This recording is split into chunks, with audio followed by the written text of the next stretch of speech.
Convido os irmãos a abrirem as suas Bíblias na carta de Paulo aos Romanos 8. Nós leremos a partir do versículo 31. Romanos 8, 31, até o final do capítulo, que é o versículo 39. Romanos 8, de 31 a 39. Diz assim a palavra de Deus: que podemos dizer diante de coisas tão maravilhosas? Se Deus é por nós, quem será contra nós? Se Ele não poupou nem mesmo o seu próprio Filho, mas o entregou por todos nós, acaso não nos dará todas as outras coisas? Quem se atreve a acusar os escolhidos de Deus? Ninguém, pois o próprio Deus nos declara justos diante dele. Quem nos condenará então? Ninguém, pois Cristo Jesus morreu e ressuscitou, e está sentado no lugar de honra à direita de Deus, intercedendo por nós. O que nos separará do amor de Cristo? Serão aflições ou calamidades, perseguições ou fome, miséria, perigo ou ameaças de morte? Como dizem as Escrituras, por causa de ti enfrentamos a morte todos os dias. Somos como ovelhas levadas para o matadouro, mas apesar de tudo isso, somos mais que vencedores por meio daquele que nos amou.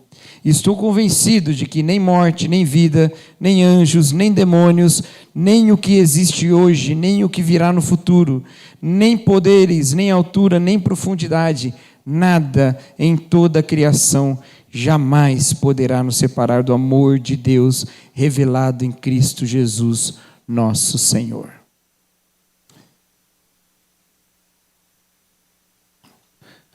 Uns anos atrás, foi lançado um filme muito ruim no cinema. E eu lembro que eu assisti esse filme e que eu passei o dia seguinte inteirinho sendo tomado pela ideia de quão ruim era esse filme. Volta e meia eu estava assim, parado e falava: gente, mas como é ruim? Eu acho que talvez eu tenha exagerado, porque eu conheço algumas pessoas que gostam desse filme. Mas eu realmente não gostei. Ele se chamava Prometheus, um dos filmes do Ridley Scott, aquele diretor do Alien, né? Que assistiu Alien aí. É um clássico, né? Mas Prometheus não é bom, tá? Alien não sei, não assisti, mas Prometheus não gostei. Tem outros filmes dele que eu gosto, como Blade Runner eu gosto, mas Prometheus eu achei ruim. De qualquer forma, o que tem a ver, né?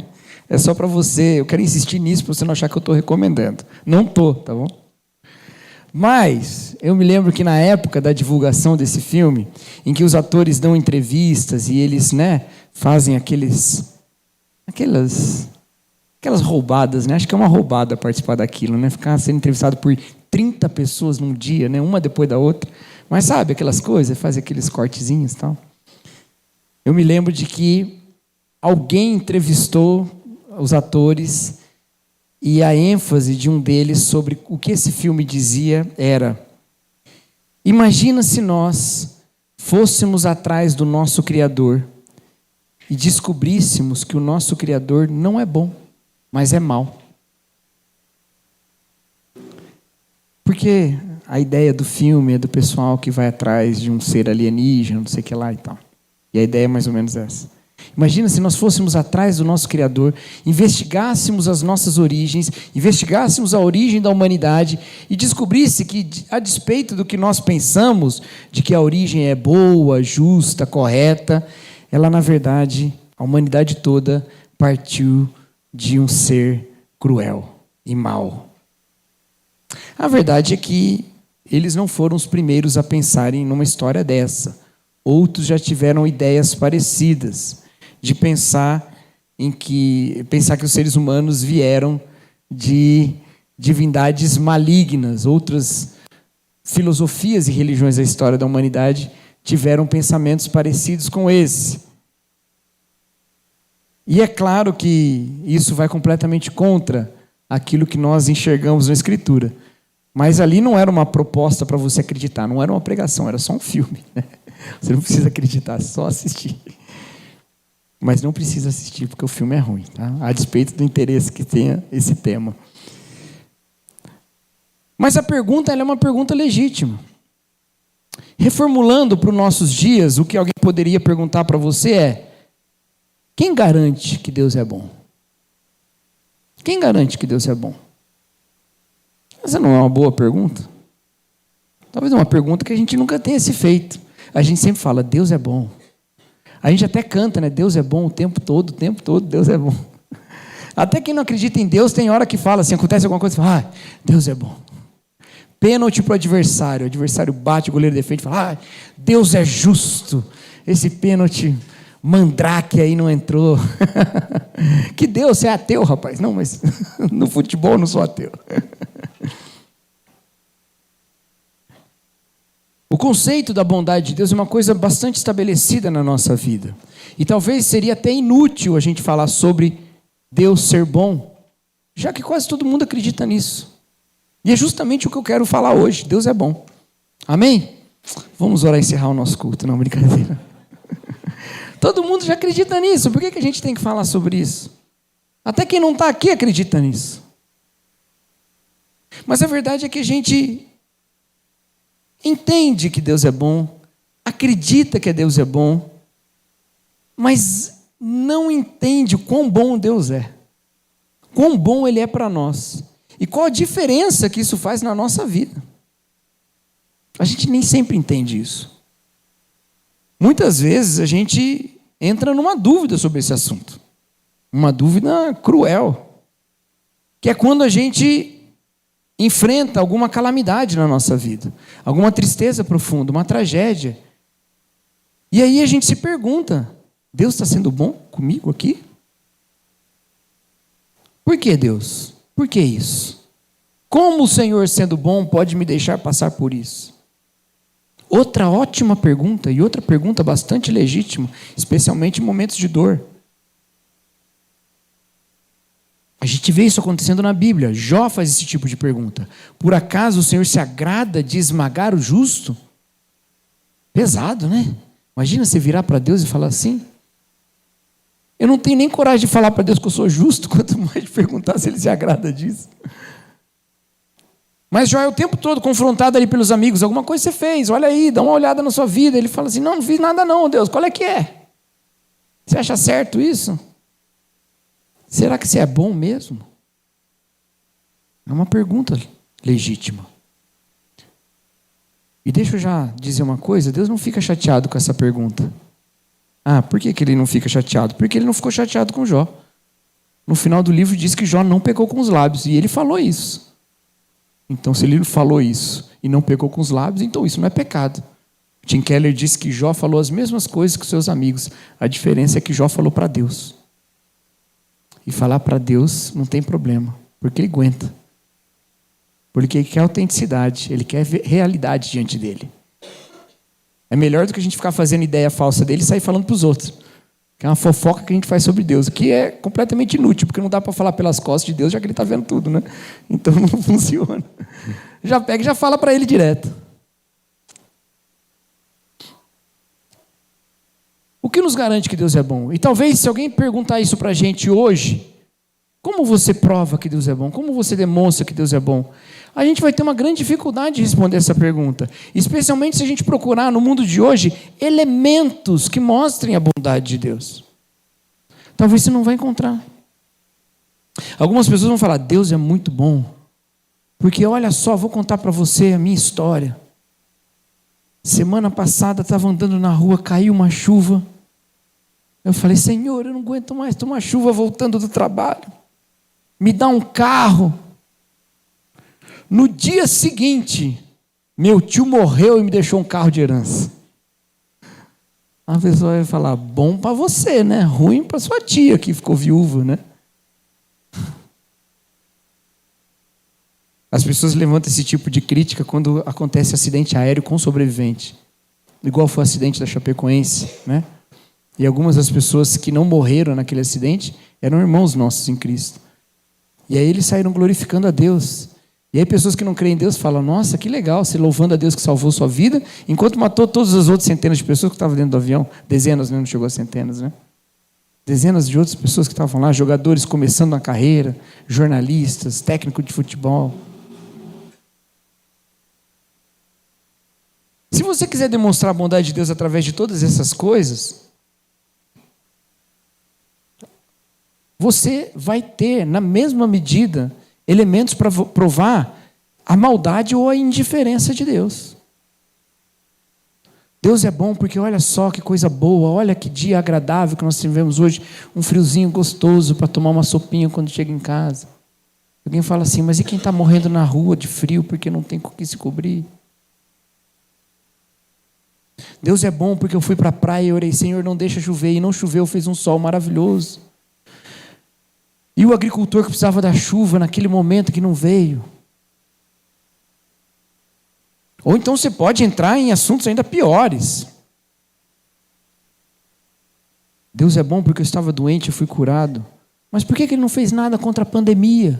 E morreram milhões de pessoas no mundo inteiro. Não é?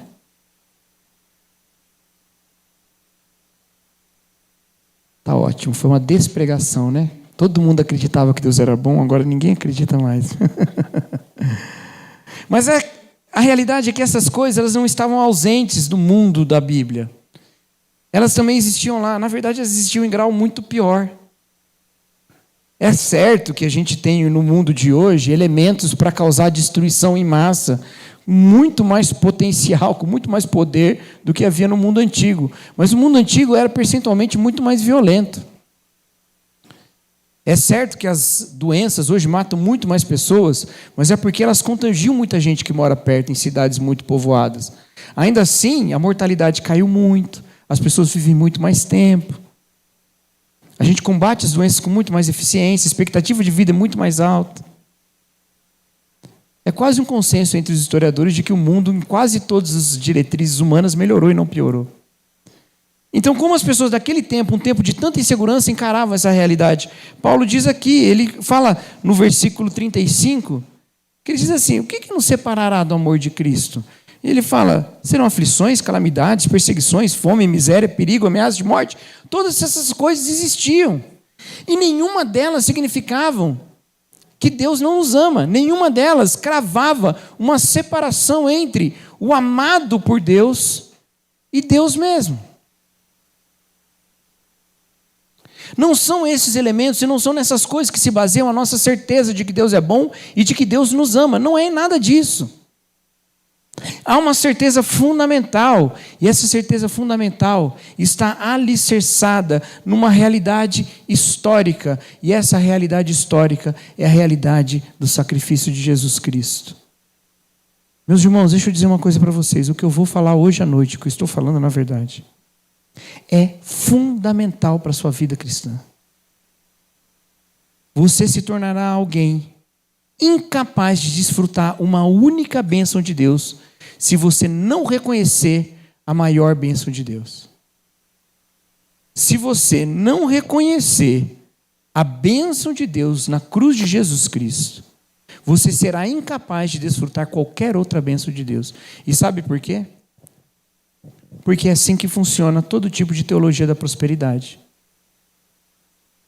Se a teologia da prosperidade tivesse por fim, única e exclusivamente, de fazer rico, fazia rico, saía da igreja, acabou, cheguei no objetivo, não é? Mas a verdade é que você não se satisfaz com nenhuma dessas coisas. Porque o dia que você acha que ficou rico, você está precisando de uma outra coisa, está precisando de uma outra coisa, está precisando de uma cura, está precisando de um namorado, está precisando de um filho, está precisando de alguma coisa, você está sempre precisando de alguma coisa. E se você não reconhece que em Cristo nós recebemos toda a sorte de bênçãos, você será incapaz de olhar para todas as outras bênçãos como bênçãos de fato. E vai falar, é um desconto na dívida que Deus tem comigo. Porque ao mesmo tempo que Ele me curou dessa dor aqui no joelho, Ele não me curou ainda do meu problema pulmonar seríssimo. Ao mesmo tempo que Ele me curou aqui de um câncer, Ele não curou minha avó, não curou minha mãe. Ao mesmo tempo que Ele me protegeu naquela hora que eu passei naquela rua escura, 5 anos atrás, quando roubaram meu carro, Ele não protegeu. Você será incapaz de reconhecer qualquer bênção de Deus se você não entender qual é de fato a bênção de Deus. Você será incapaz de reconhecer Deus como Deus de graça se você não reconhecer qual é a graça de Deus. Você será incapaz de reconhecer como Deus é bom se você não entender como Ele é bom. E Ele é bom porque Ele em Cristo demonstrou a sua benevolência. A verdade é que acreditar em Deus, ou melhor, a verdade é que Crer em Deus através de Jesus Cristo, crer em Deus através de Jesus Cristo, é crer que ali na cruz está revelado o amor e a bondade de Deus na nossa direção. O apóstolo Paulo está escrevendo aos Romanos, falando sobre isso, sobre essa justiça de Deus revelada nas Escrituras. Ele fala que ele tem uma boa notícia, que ele tem um evangelho do qual ele não se envergonha, um evangelho que é evangelho para a salvação. E ele fala que esse evangelho revela a justiça de Deus. E isso para nós ia ser terrível, porque a revelação da justiça de Deus pode não ser uma coisa muito boa, não é? Como é que vai revelar a justiça de Deus? Espera aí, eu sou pecador, se a justiça de Deus for revelada aqui, eu vou ter um problema. Mas ele fala que o poder de Deus revelado no Evangelho é um poder para salvar, não é um poder para condenar. É uma justiça revelada para salvação. Entende, meus queridos? Então existe no Evangelho a revelação da justiça de Deus em Cristo, que nos faz ter a certeza de que Deus está numa disposição de salvar e não de condenar. Deus está numa disposição de salvar. Eu não estou dizendo aqui que não há condenação, certo? Eu estou dizendo que não há condenação para os que estão em Cristo Jesus, porque não fui eu que disse isso. Foi o apóstolo Paulo escrevendo aos Romanos. Não há condenação para os que estão em Cristo Jesus. Nós gostamos de repetir esse texto. Se Deus é por nós, quem será contra nós? E usamos esse texto num contexto de oposição. Então a gente pensa assim, vamos lá fazer um flash mob gospel no shopping Dom Pedro. Aí vai lá, faz um flash mob gospel. Pessoal lá almoçando com a família, comemorando o aniversário do Rafaelzinho, de 5 anos. E de repente, do nada, pula um monte de crente cantando glória e majestade. Essa música é muito velha, né? Que música aí mais nova? Alguma música aí, né? E o Rafaelzinho se assusta e começa a chorar. E a família fica toda preocupada. E aí vem o pessoal do shopping e fala, não pode fazer isso aqui não, ei, sai daqui. Aí o líder chama todo mundo e fala, é a oposição do inimigo, mas se Deus é por nós, quem será contra nós? Vamos vencer. E ainda já usa o outro versículo que eu citei aqui, pois eu não me envergonho do evangelho, por isso que eu faço essas coisas mesmo. Eu não julgo a disposição das pessoas, mas muitas vezes a gente está usando isso da maneira errada. Ao invés de revelar um Deus que salva, a gente revela um Deus que incomoda. E até tem lugar para Deus incomodar, mas Ele incomoda aqueles que já são habitados pelo Espírito. Não precisa incomodar aquele que ainda não é habitado pelo Espírito. Porque lá você traz a palavra da graça. A realidade é que quando esse texto fala, se Deus é por nós, quem será contra nós?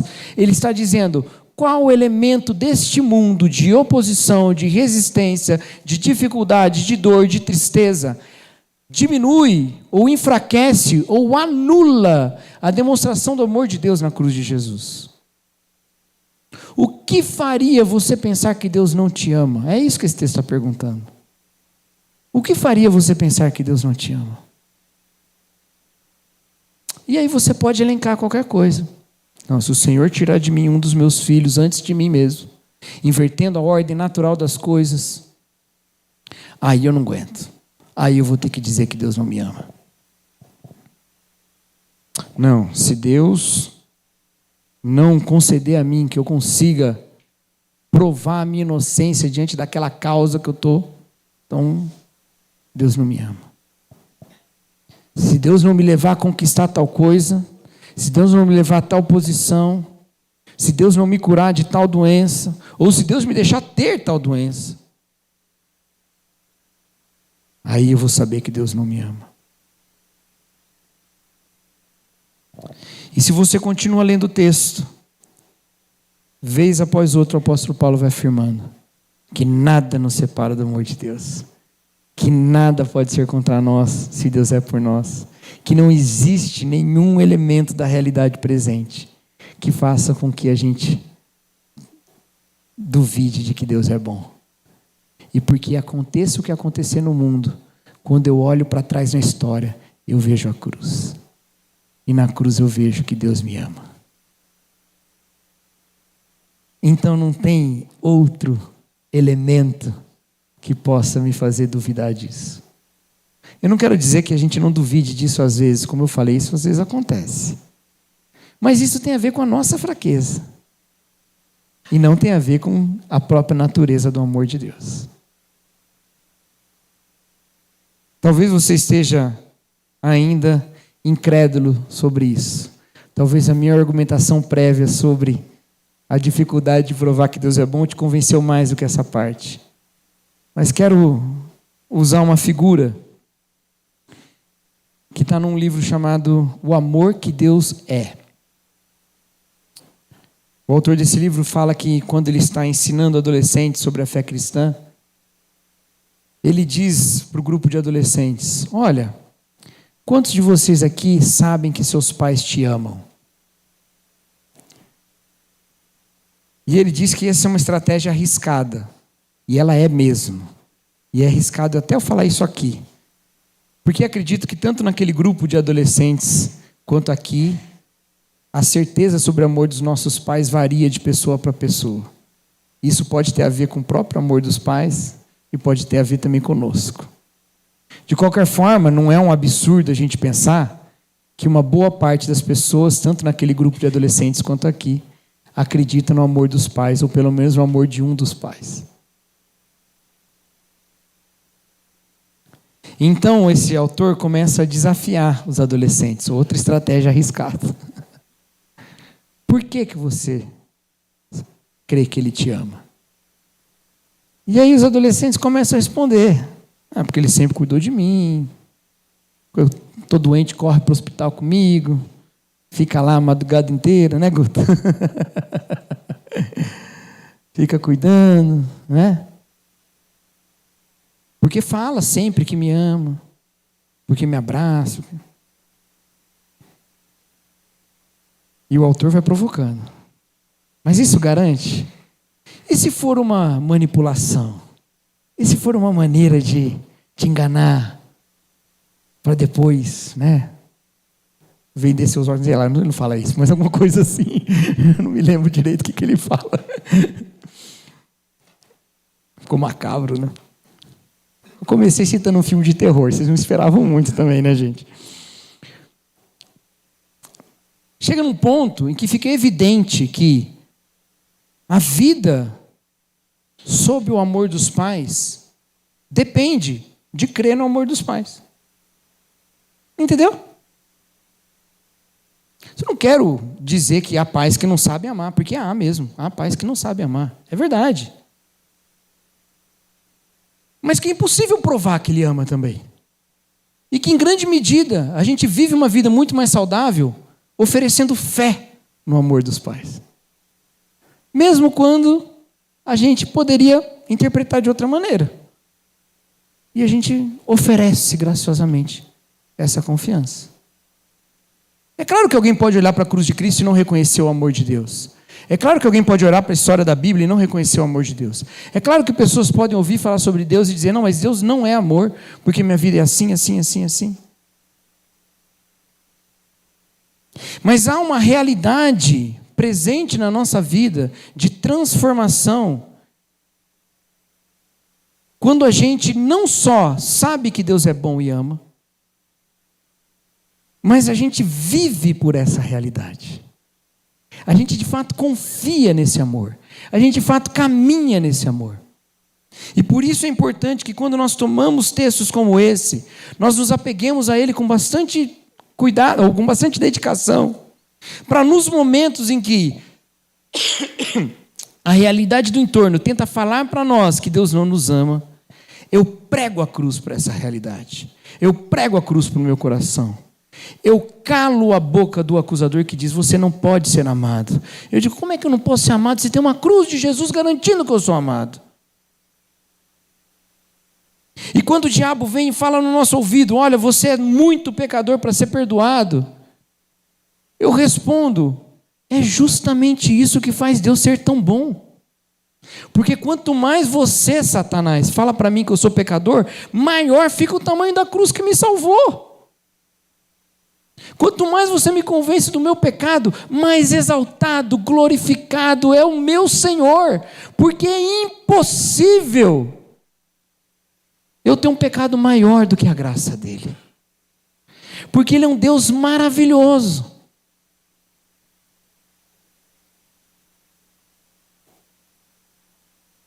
Nós precisamos descansar nessa realidade.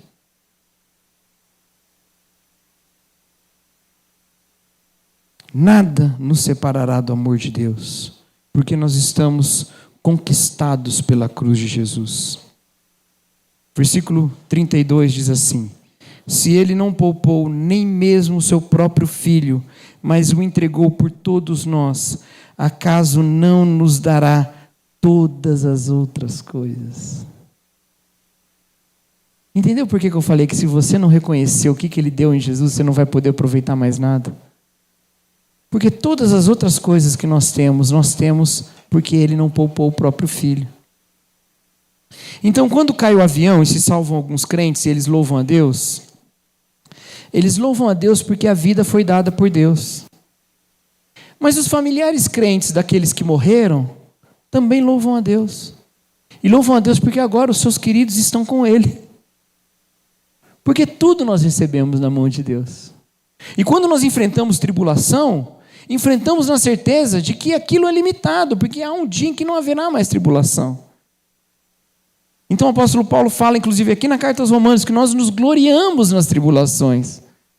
E por que nós gloriamos nas tribulações? Porque a gente sabe que a tribulação não pode nos separar do amor de Deus. Ela pode, no máximo, nos levar a ter uma experiência maior com Deus. E essa experiência alimentar a nossa esperança.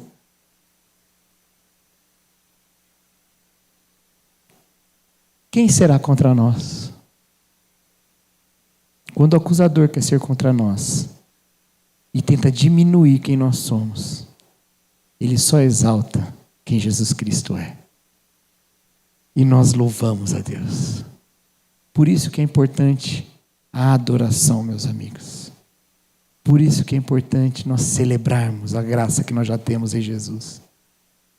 Queridos, nós não nos reunimos aqui porque assim nós estamos garantindo mais uma semana de bênção. Senhor, vim renovar aqui, hein? Estava meio desgastado, que domingo passado eu não consegui vir. Essa semana já foi mais puxado. Vim hoje aqui, mas já vim de manhã e de noite, que é para ver se eu garanto 2. Semana passada que teve culto até no sábado, tem uma galera que não volta mais esse mês.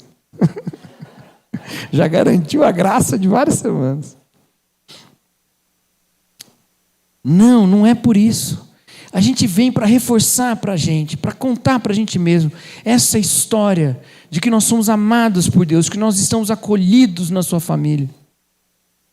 E de que mesmo as lutas que tivemos durante a semana e os pecados que cometemos, porque nós cometemos pecados essa semana, não criaram barreira na casa do Pai.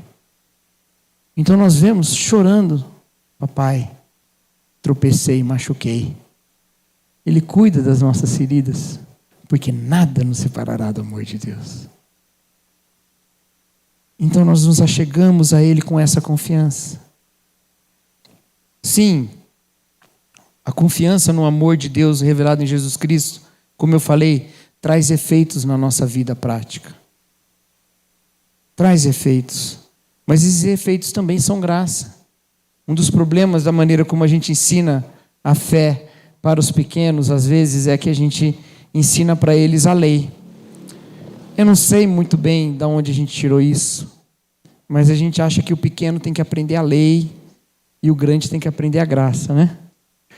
Mas a gente tem que aprender em todo tempo que a nossa caminhada é caminhada de graça. A nossa transformação é transformação pela graça, pela amizade com Jesus. Durante um bom tempo da minha vida, eu não conseguia entender muito bem a vantagem para a vida de viver com Deus. Eu consegui entender a vantagem para a morte. Parecia que o sacrifício era eu. Eu não faço isso, não faço aquilo, não faço aquele outro, não vou em tal lugar, não me divirto dessa maneira. E assim, então, eu garanto que depois eu possa me divertir. E me alegrar, e me agradar das coisas que eu vou ter no céu. Porque aí no inferno vai ser a consequência de ter aproveitado essa vida aqui. Mas não é isso. Há uma libertação na graça de Deus de viver esse mundo sabendo que eu não preciso das coisas para me satisfazer. Porque Ele me dá em Cristo todas as coisas. Que eu posso me contentar na cruz de Jesus e eu posso me gloriar até nas tribulações, porque em Jesus Cristo eu tenho todas as coisas. Que as coisas que me faltam nesse mundo não devem alimentar em mim a ganância de obtê-las um dia na vida a qualquer custo. E as coisas que me fazem sofrer nesse mundo não devem alimentar em mim um sentimento de que eu devo fazer os outros sofrerem por causa disso. Mas que eu devo olhar para todas essas circunstâncias e entender que nenhuma delas significa que Deus não me ama. E que no último tribunal de apelação da humanidade, ou da existência, eu já sou justificado em Jesus Cristo. O Senhor de todo o universo, o Criador de todas as coisas, me ama. E disso eu desenvolvo o resto da minha vida. Disso decorre o resto da minha vida. Meus irmãos, Deus é bom. E eu sei disso porque existe cruz. Antes da cruz eles não sabiam disso? Sabiam. Mas ninguém antes da cruz pôde saber disso de maneira melhor do que a gente. Ninguém antes da cruz de Jesus pôde compreender o tamanho do amor de Deus como a gente compreende. Hoje eles compreendem. Agora de maneira melhor que a nossa. Eles estão lá vendo, né? Eles estão diante de Deus. O livro de Hebreus fala que a gente tem uma promessa, um encontro com a promessa que foi dada a estes que vieram antes. Então a gente tem um encontro superior a essas coisas todas. Então vivamos de maneira digna, meus queridos. Vamos nos refugiar nessa realidade. Nada pode nos separar do amor de Deus. Nada.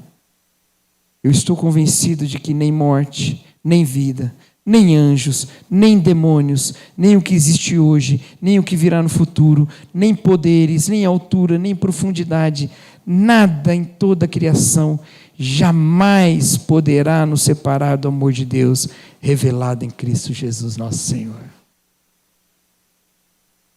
Deus te ama. E Ele disse isso em Jesus. Amém? Vamos orar então, queridos. Louve o Senhor pelo amor dEle, pela sua graça. Console o seu coração nas dificuldades. Senhor, Deus nosso Salvador, Deus de amor, louvamos o Teu nome, Pai, essa noite toda, pela Tua graça. O amor que nos faz um, o amor demonstrado na cruz, celebrado na ceia do Senhor, a redenção, ó Deus, que faz com que o passado não tenha mais lugar, mas a celebração tome este lugar. O amor do qual nós não podemos ser separados, porque a obra da cruz é maior do que qualquer pecado, ó Deus. Louvamos o Teu nome pela boa notícia do Evangelho. E pedimos, ó Pai, que o Senhor nos faça coerentes a essa mensagem, coerentes com essa realidade espiritual. Que a nossa vida, Deus, seja sempre uma demonstração de que acreditamos no eterno amor de Jesus. E por isso não vivemos esse mundo com picuinhas, com maldades, mas vivemos com a segurança de quem sabe que é amado. Louvamos o Teu nome, ó Pai, e agradecemos por tudo que nós podemos experimentar e celebrar hoje.